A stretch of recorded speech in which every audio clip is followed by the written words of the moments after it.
Welcome to the PY chemistry classes. PY chemistry classes में आपका स्वागत है। पिछले क्लास जो हम लोग पढ़ रहे थे preparation of halo alkane class 12th का ऑर्गेनिक केमिस्ट्री में, तो प्रिपरेशन ऑफ हेलो एल्केन में अल्कोहल से हम लोग बताए थे और इससे सैंडवेयर रिएक्शन भी बताए थे और एल्कीन से भी बताए थे। उसी में थोड़ा अब इसका एग्जाम्पल जो बचा हुआ है उसके बारे में हम लोग बताएंगे, ठीक है। तो हेलो एल्केन और हेलो एरिन जो बनाते हैं तो एक हाइड्रोकार्बन से भी बनाया जाता है। हाइड्रोकार्बन में तीन तरीका से बनाया जाता है, एक फ्री रेडिकल हैलोजिनेशन, दूसरा इलेक्ट्रोफिलिक सब्स्टिट्यूशन रिएक्शन और थर्ड सैंड मेयर रिएक्शन। तो इसमें फ्री रेडिकल हैलोजिनेशन में ओपन चेन वाले जैसे methane, ethane, propane, butane, pentane या नॉर्मल पेंटेन, आइसोपेंटेन, नियोपेंटेन से रिलेटेड हम लोग हैलोजिनेशन करते हैं। तो वो डिग्री डिपेंडेंट होता है, जो 11th में भी हम लोग पढ़े हैं। जो डिग्री के आधार पर वो हाइड्रोजन को रिलीज करके वो एक्स को जोड़ता है, तो उसे हम लोग फ्री रेडिकल हैलोजिनेशन कहते हैं। तो फ्री रेडिकल हैलोजिनेशन का मतलब ये पहले भी बताए थे कि CH3 रेडिकल में टूटेगा, इसका H रेडिकल में टूटेगा, क्लोरीन दोनों रेडिकल में टूट करके और एक क्लोरीन HCl में निकल जाएगा और एक CH3Cl जो होता है मिथाइल क्लोराइड बना देता है। इसी तरह से ये 1 डिग्री है तो इस एरिया से या तो इस एरिया से क्लोरीन जो है जुट जाएगा और हाइड्रोजन जो है इसमें निकल जाएगा, जो HCl बनाएगा और इथाइल क्लोराइड बनाता है, ठीक है। इस चीज को पहले भी हम लोग डिस्कस कर दिए, इसका ब्रीफ हम दिए हैं आज।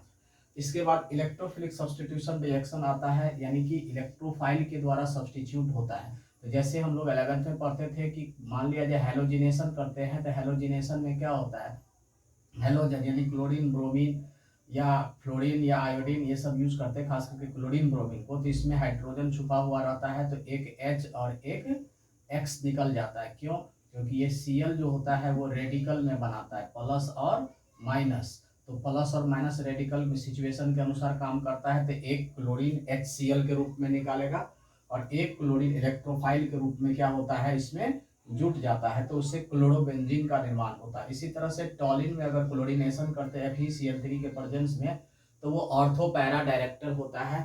ऑर्थो पोजीशन पर और पैरा पोजीशन पर क्लोरीन को सब्स्टिट्यूट कर देता है इलेक्ट्रोफाइल के बेसिस पर, तो एक ऑर्थो क्लोरोटॉलिन बना देता है, एक ऑर्थो क्लोरोटॉलिन और दूसरा पैरा क्लोरोटॉलिन का फॉर्मेशन करता है, ठीक है।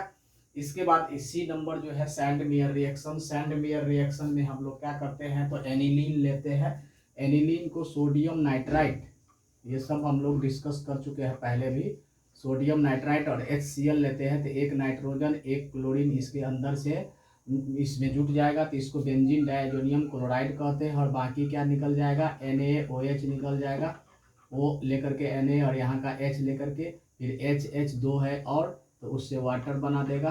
तो दोनों ऑक्सीजन और उसका जो हाइड्रोजन है तीन, वो तीनों वर्क कर गया सोडियम हाइड्रोक्साइड और वाटर बनाने में, तो डायजोनियम सॉल्ट बनाता है।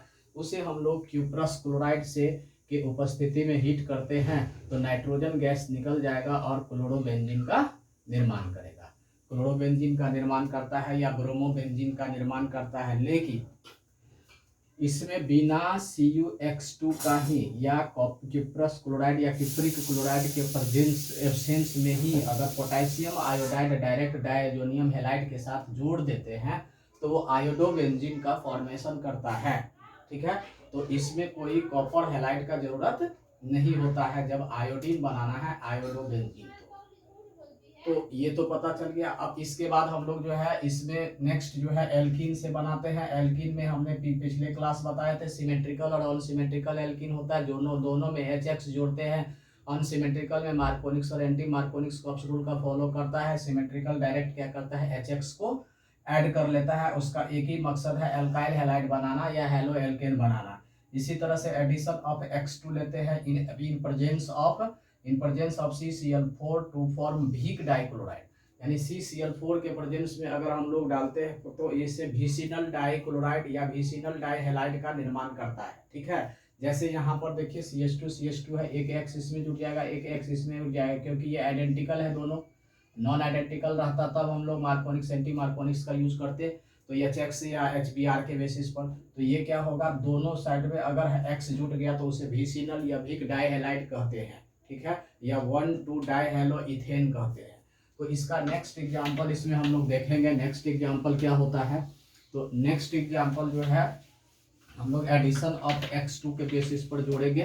तो जैसे मान लिया जाए, यहाँ एग्जाम्पल में ले लेते हैं CH2 double bond CH2 plus Br2, इसमें हम लोग CCl4 डाल दिए, तो Cl2 Br2 जो है ये यहाँ पर जुड़ जाएगा, एक Br यहाँ एक Br यहाँ, तो इसमें क्या बन जाएगा, तो CH2 यहाँ एक Br बन जाएगा, यहाँ पर एक CH2 Br जुड़ जाएगा। इसी को हम लोग भीस या भीक या भिसिनल डाइब्रोमाइड कहते हैं, ठीक है, डाइब्रोमाइड कहते हैं, या तो उसको 1,2 डाइक्लोरो इथेन कहते हैं IUPAC ने, 1,2 ब्रोमो इथेन कहते हैं, क्या कहते हैं IUPAC नेम में। तो इस तरह से X2 का एडिशन होता है इन प्रेजेंस ऑफ कार्बन टेट्राक्लोराइड, ठीक है। या इसी में जैसे मान लिया कोई भी हो यहाँ पर जोड़ देंगे, मान लिया जाए ये साइक्लोप्रोपीन हो गया, इसमें हम लोग X2 या Cl2 या Br2 डाल देते हैं इन प्रेजेंस ऑफ CCl4,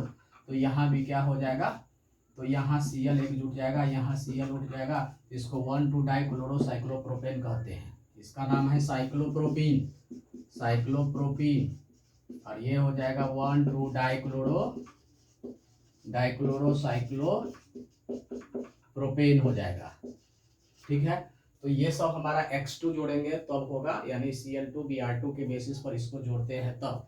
इसके बाद हम लोग को जो पढ़ना है लास्ट जो है प्रिपरेशन हेलो एल्केन और हेलो एरिन का, वो है हेलोजन एक्सचेंज। हेलोजन एक्सचेंज दो तरह का होता है, एक होता है फ्रिंकलिस्टीन रिएक्शन और दूसरा होता है स्वार्ट रिएक्शन। एक क्या होता है फ्रिंकलिस्टीन रिएक्शन और दूसरा क्या होता है स्वार्ट रिएक्शन। तो उसमें हम लोग जो हेडिंग डालेंगे वो है हेलोजन एक्सचेंज से दोबारा हम लोग हेलो एल्केन कैसे बनाएंगे। तो हेलोजन एक्सचेंज, तो हेलोजन एक्सचेंज में हमने बोला था कि क्या कितने तरीका से होता है, दो साइंटिस्ट के बेसिस पर आता है। एक साइंटिस्ट का नाम है फ्रिंकलिस्टीन रिएक्शन, फ्रिंकलिस्टीन, तो फ्रिंकलिस्टीन रिएक्शन,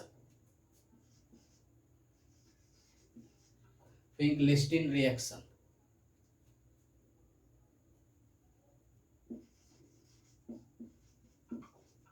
फ्रिंकलिस्टीन रिएक्शन। तो फ्रिंकलिस्टीन रिएक्शन में क्या होता है, तो इसमें हम लोग हेलोजन का जो एक्सचेंज करेंगे, अब जैसे मान लिया जाए RX लिए, तो RX लिए, तो RX में X में क्या होना चाहिए, क्लोरीन ब्रोमीन होना चाहिए, इसमें हम लोग KI या तो NaI लेंगे, ठीक है। तो ये क्या होता है KX या NaX के रूप में निकल जाएगा, तो RI प्लस NaX निकल जाएगा। अगर मान लिया जाए एग्जाम्पल में हम लोग लेकर के चलते हैं इसका, तो एक एग्जाम्पल लेकर के चलते हैं, जैसे मान लिया जाए कि मिथाइल ब्रोमाइड या मिथाइल क्लोराइड लेंगे, इसमें KI डालेंगे, तो ये CH3I और KBr निकल जाएगा।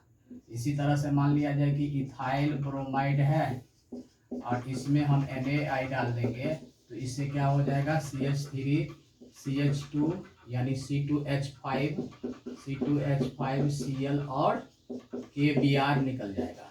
तो इस तरह से जो है हम लोग उसमें जो हेलोजन एक्सचेंज किसके द्वारा, तो फ्रिंकलिस्टीन रिएक्शन के द्वारा हम लोग करते हैं, फ्रिंकलिस्टीन रिएक्शन के द्वारा इसको हम लोग करते हैं। एक होता है स्वार्ट रिएक्शन, कौन सा रिएक्शन, तो स्वार्ट रिएक्शन B नंबर में हेलोजन एक्सचेंज करते हैं, तो एक होता है स्वार्ट रिएक्शन।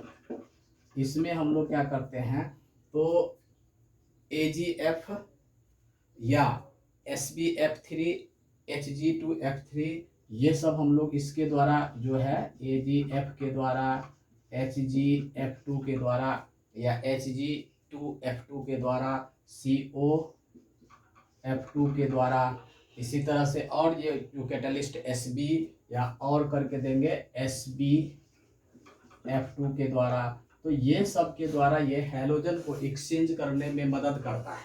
तो अब कैसे करेंगे, तो उसमें भी वही यूज करेंगे, RX लेंगे, तो RX में क्या कर देंगे AgF का यूज कर लेंगे, तो X में भी वही होना चाहिए, X में क्लोरीन और ब्रोमीन होना चाहिए, तो इससे जो वही प्रोडक्ट बनेगा क्या, RF प्लस AgX।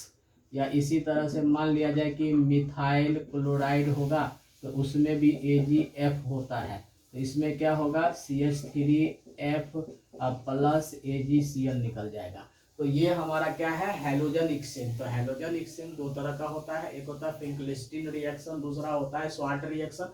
फिंकलिस्टीन रिएक्शन में हम लोग KI और NaI का यूज करते हैं एक्सचेंज करने के लिए, जिसमें XCl Br होना चाहिए, जबकि स्वार्ट रिएक्शन में फ्लोरीन रिलेटेड कंपाउंड होना चाहिए एक्सचेंज करने के लिए, खास करके AgF या तो HgF2COF2 या SbF2, जो क्या करेगा क्लोरीन और ब्रोमीन को एक्सचेंज करने में अपना फ्लोराइड वहां पर एस्टेब्लिश्ड हो जाएगा। तो ये साइज के बेसिस पर, वो इलेक्ट्रोनिगेटिविटी के बेसिस पर एक्सचेंज होता है। इसका साइज बड़ा होता है, उसका इलेक्ट्रोनिगेटिविटी ज्यादा होता है, तो क्लोरीन ब्रोमीन को हटा देता है, ये भी क्लोरीन ब्रोमीन को आयोडीन हटा देता है, वो फ्लोरीन हटा देता है।